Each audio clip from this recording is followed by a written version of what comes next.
One time, the new Filipino time, alas 7:01 na ng umaga mga kabrigada. That time check was brought to you by Power Cells Herbal Capsule. Tuldukan ang sakit. Siksik sa mga bagong balita. Rinig sa buong bansa. Narito na ang Brigada Balita Nationwide sa umaga. Mula sa Brigada National Headquarters, narito sina Weng de la Peña at June Mendoza. Ang programang ito ay hatid sa inyo ng Power Cells Herbal Capsule. Tuldukan ang sakit. Brigada Balita Nationwide. Brigada News Headlines. Banta ng pagbaha at landslides nakataas pa rin sa Hilagang Luzon bagamat tuluyan na nakalabas ng PAR ang bagyong Mario. Ilang lugar sa Ilocos Region at NCR walang pasok sa eskwela. Gobyerno target na tapusin ngayong linggo ang clearing operation sa mga lugar na sinalanta ng bagyong Mario. Tulong sa daan-daang libong apektado magpapatuloy. Issue sa West Philippine Sea, tampok pa rin sa 5 araw na pagbisita ng Pangulong Aquino sa Amerika. Malacanang tutol pa rin sa panawagang mailibing sa libingan ng mga bayani ang dating Pangulong Ferdinand Marcos. Kompensasyon sa mga martial law victims tuloy-tuloy. Ang palasyo inatasa na ang PNP na tutukan ang pagresolba sa kaso ng pagpaslang sa ina ng veteranang aktres na si Cherry Pie Picache. Suspect sa pagpatay sa ina ng aktres na si Cherry Pie, posible umanong kakilala rin ng pamilya ng aktres.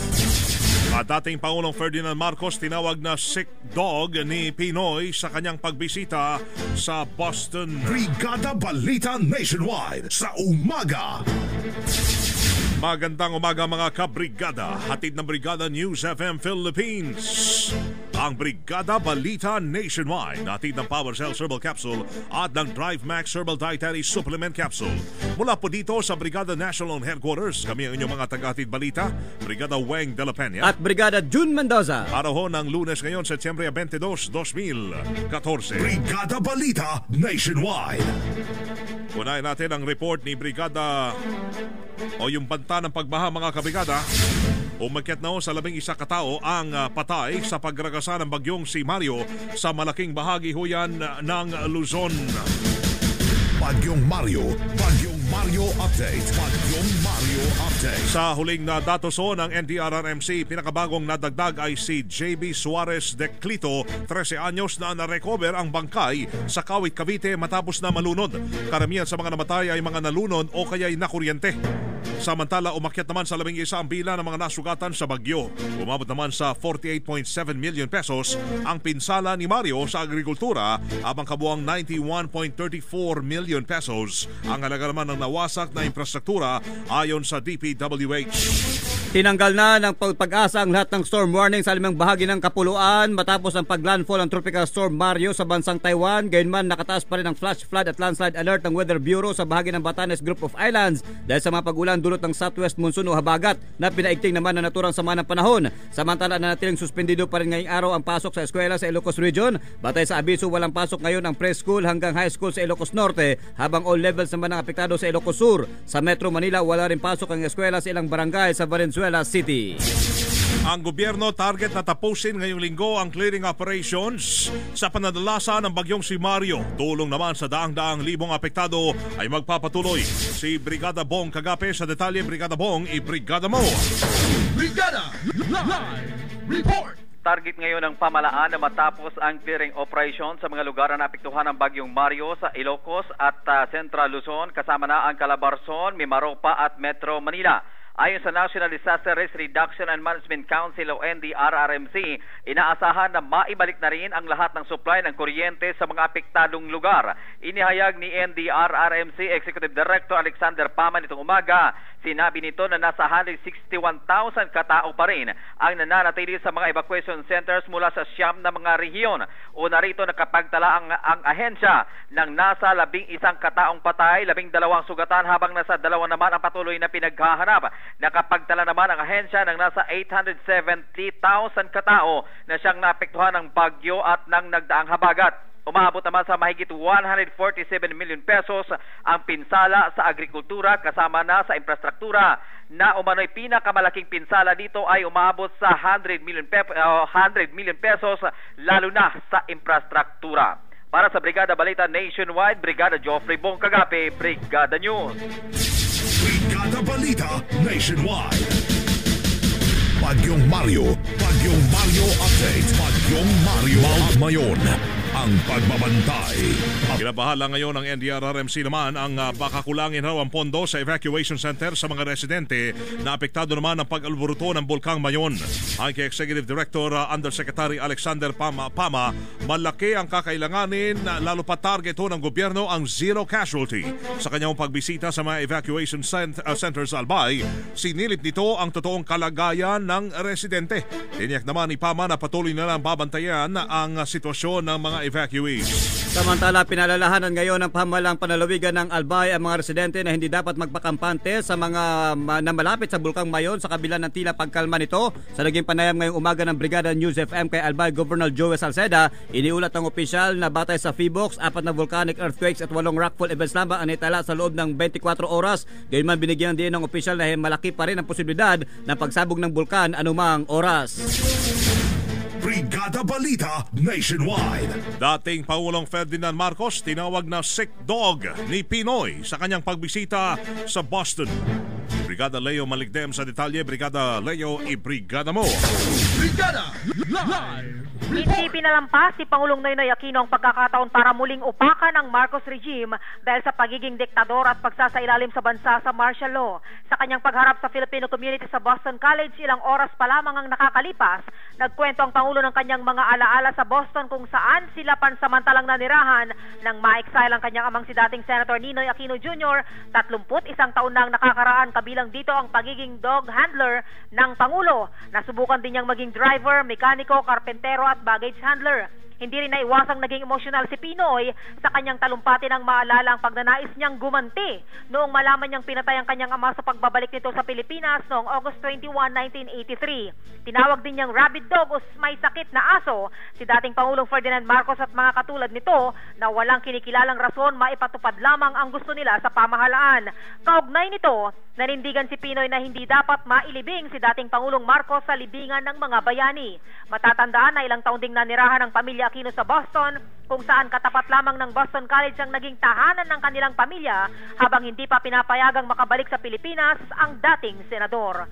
Mula sa Palasyo ng Malacanang para sa Brigada Balita Nationwide, Brigada Leo Navarro Malikdem, Brigada News. Brigada Balita Nationwide. Samantala, inatasan na ngayon ng Malacanang ang Philippine National Police para sa agarang pag-aresto sa pagpaslang sa ina ng veteranang aktres na si Cherry Pie Picache. Ayon kay Presidential Spokesperson Edwin Lacerda, ginagawa na umano ng mga otoridad ang lahat para mabigyang hustisya ang karumal-dumal na sinapit ni Ginang Zinaida Sison na naabutan na lamang ng aktres na nakahandusay sa loob ng kanilang bahay noong Biyernes sa kasagsagan ng pananalasa ng Bagyong Mario.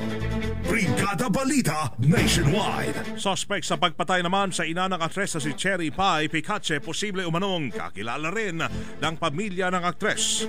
Si Brigada Rocky sige sa detalye. Brigada Rocky, i-brigada mo. Brigada Live. Malakas ang hinala ngayon ng mga otoridad na kakilala lang ng ina ng aktres na si Cherry Pie Picache ang pumatay dito noong nakaraang Biyernes.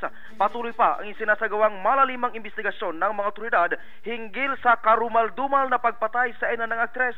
Ayon sa mga otoridad, posibleng matagal na umunong pinagplanuhan ang nasabing krimen at posible rin nakakilala lang ng kanilang pamilya o ng biktimang si Mrs. Zinaida Sison ang nasa likod ng nasabing pamamaslang.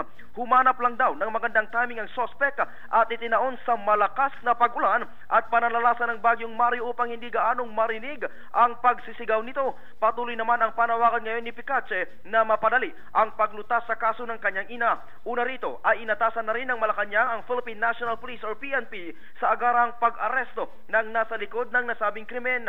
Maalalang naliligo na sa sariling dugo ang biktima sa kwarto nang maabutan nito ng artista dahil sa mga tama ng saksak. Sa ngayon ay tinitingnan na rin ang anggulong pagnanakaw matapos na makita na hinalungkat ang loob ng kwarto ng biktima bago pa man ito tuluyang pinatay.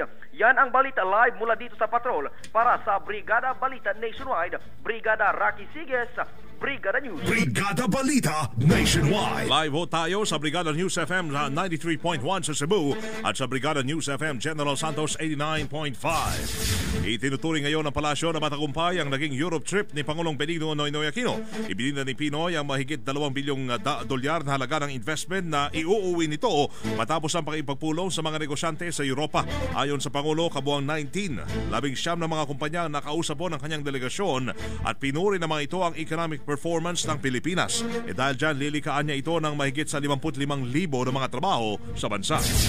Matapos mangampanya ng suporta sa kanyang Europe trip, nakatakda naman talakay ng Pangulong Benigno Aquino III sa Amerika ang posisyon ng Pilipinas sa territorial issues laban sa China. Ayon kay Philippine Ambassador to Washington Jose Cuisia, kabila ang nabanggit na usapin sa tatalakay ni Pinoy sa kanyang mga scheduled speeches sa Harvard University at Columbia University. Ipinagmalaki pa ni Cuisia na kahit umano kampante ang Pangulo na pag-usapan ng issue sa West Philippine Sea ay dahil sa matibay na posisyon dito ng Pilipinas. Maalala noong 2012 nagkaroon pa ng standoff ang Pilipinas at China sa Scarborough Shoal matapos pigilan ng Chinese vessels ang Philippine authorities sa pag-aresto sa mga Chinese fishermen na illegal na nangingisda sa naturang lugar. Live rin tayo ngayong umaga sa Brigada News FM Zamboanga City 93.1 at sa Brigada News FM Coronadal 98 o 95.7. Ating panghuling balita, nagbabala ngayon si Atty. Renato Bondal na isisiwalat sa mga susunod na araw ang detalye ng sinasabi niyang 5 pang overpriced building dyan ho sa Makati. Issue sa pangalawang Pangulo. Issue sa pangalawang Pangulo. Update. Ayon pa kay Atty. Bondal, patuloy pa silang nangangalap po ng karagdagang ebidensya bago nila ibunyag ang naturang anomalya. Napakalamantin mula ho sa abogado na may 2 testigo pa ang kanilang ilalabas kaugnay sa Makati Parking Building 2 issue. Unang sinabi ni Bondal na hindi dito aatrasan ang Vice Presidente at umaasa siya na makukulong ito dahil sa katiwalian. Hindi. There are 5 more. Kasi nakita nila na lumabas na rin si Vice Mayor Nestor Mercado. So sila mga inner circle yan eh. And these people that are coming out, I was informed, also form part of the inner circle of the Binais before. Kiniguya ni Atty. Renato Bondal. Brigada Balita Nationwide. At mga kabrigada, live mula po dito sa Brigada National Headquarters. Yan ang unang bahagi pa lamang ng ating pagbabalita. Tuloy po lamang ang pakikinig ninyo sa Brigada News FM para sa iba pang importanteng balita sa inyong mga lugar ngayong umaga. Para sa Brigada Balita Nationwide, dito po ang inyong mga kabrigada, Weng de la Peña at Brigada June Mendoza. Maraming salamat at buenos dias, Pilipinas. Buenos dias, Ka-Brigada! Brigada Balita Nationwide.